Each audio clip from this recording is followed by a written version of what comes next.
A remarkable walk to 5 more years of power.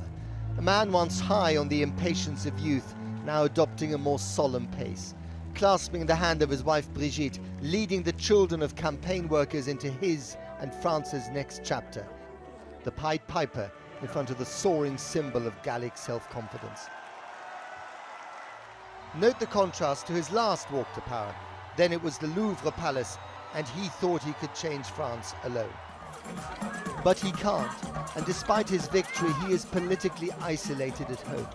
Having humiliated the great parties that once ruled France from the middle, he is now the centre, besieged by extremes from the right and the left.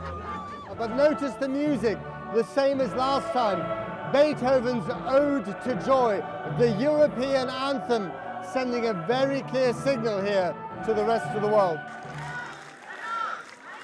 He is now the king of Europe, but his standing abroad as ever threatened by divisions at home, and he knows it. Je ne suis plus le candidat d'un camp, mais le président de toutes et tous.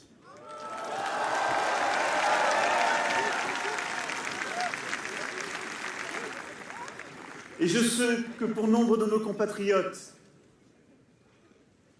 qui ont choisi aujourd'hui l'extrême droite, la colère et les désaccords qui les ont conduits à voter pour ce projet doivent aussi trouver une réponse. Ce sera ma responsabilité et celle de ceux qui m'entourent. A few hours earlier, the countdown to the result revealed once again the tale of two Frances. Relief amongst the Macron crowd.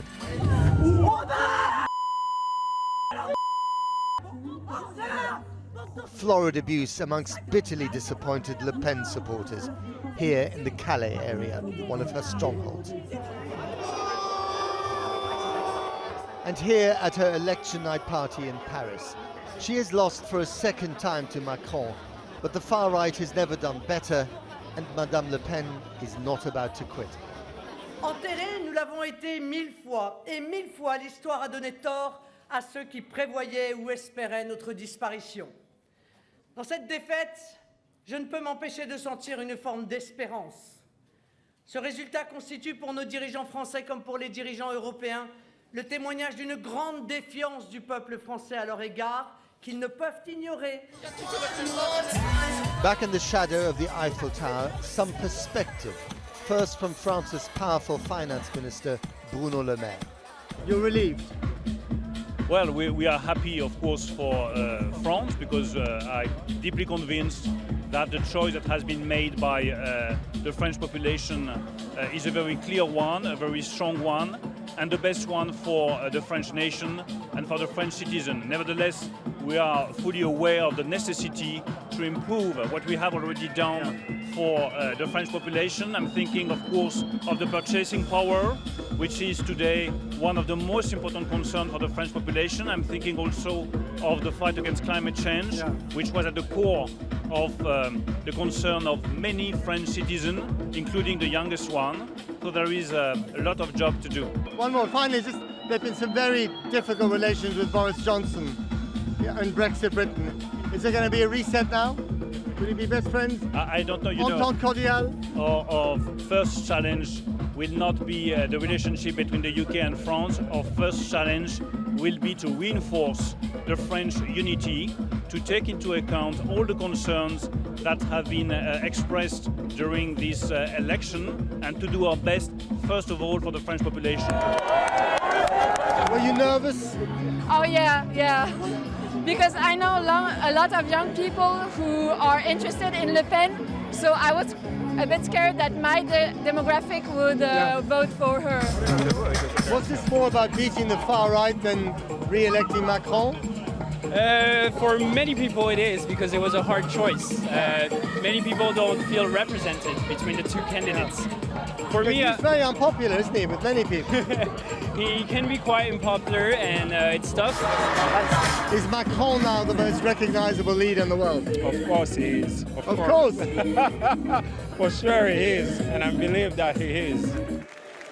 Most recognizable and most powerful, courtesy of a French constitution designed by a general turned president, after all, but also embattled. as he drove back to the Élysée Palace last night. This was the scene at the Place de la République. A police charge against the radical left, also incensed by Macron's victory. The palace versus the street, the arena of French politics. Another sequel awaits. Well, I'm joined now here on the Pont Neuf by the journalist and author Marion van Rentegem and Thomas Morel, editor-in-chief of the far-right magazine Valeurs Actuelles. Welcome to you both. Marion, the last time we spoke, you were afraid that he would lose his head. Yeah. Macron has kept his head. He kept it, and I think we avoided the Brexit-Trump moment that I feared. But well, it was a sort of a hidden Frexit referendum because Marine Le Pen, even though she tried to say that she was not against the exiting the EU, all her program was equivalent of exiting the EU. So I think that she was a Frexiteer without saying it. And well, Macron won by a large margin, but in the same time she won. She didn't lose the election because she won. You know, she won something like 3 million voters more than in 2017. Okay. And Macron lost something like 2 million voters in comparison to 2017. So the rise of the extreme right has been constant and since 2002 in France. Let's ask Thomas then, do you think it'll carry on? It may well carry on. The thing is, in France, there's a very strong radical movement and people are being angry with the government, with traditional parties. Marine Le Pen is one of the few candidates who really translates this into a vote. And as such, she has garnered many more voters this time and it may carry on. The thing also is in lower stakes elections, the Rassemblement National usually is very strong. It gets a lot more votes. So now we have many elections like this coming and, well, she may still be ahead in the coming elections. I mean, the vision that she outlines for France, for French voters, is a very nostalgic one. Isn't it time to just embrace the fact that this is a multicultural country? You've got almost 6 million Muslim citizens in this country. That's not going to change. Well, yes, but at the same time, it's very difficult to... You have to consider you have your own culture. Many people consider they have their own culture and they see this as a threat. And no matter how many people come, if you believe they will not adhere to your culture and adhere to your values, it's very difficult to accept them. What do you think? Well, I think, yes, this is a part of the extreme right of Marine Le Pen, is that she's very intolerant to people coming from foreign countries, even though they are French, they became French. And for example, the bill she wanted to implement about the interdiction of women to wear their veil. Yeah. I think this is absolutely unconstitutional and against the French values. Would have been a recipe for civil war, that's what the president said. Well, he certainly said that. I don't know how much true this is. France is already very divided. We've seen it like with the Gilets jaunes. We've seen this with many violent manifestations against the COVID jabs and the COVID rules. So I don't know how much more violent it would have gotten. Do you think there'll be trouble on the streets here? I mean, we keep seeing riot police driving past even this place. There were 2 people killed on this bridge just last night by the police. I didn't know that.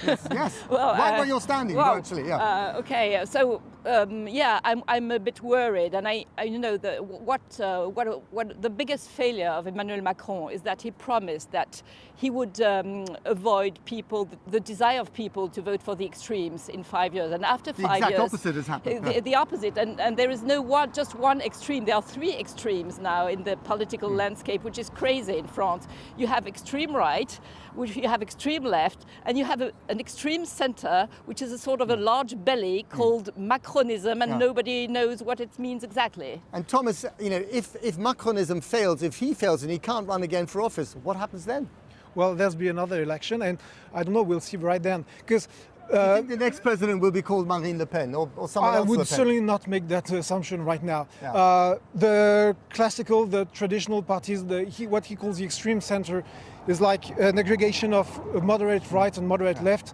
If he leaves the political landscape, there still be some moderate right and some moderate left. And there still be this strong anti-extremism, anti-Marine Le Pen front, which worked this time and may well work next time. Everyone is anti-extreme, anti-Macron, anti-centre. Anyway, got to leave it there. Thank you very much to both of you. Thank you, Matt. Thank you so much.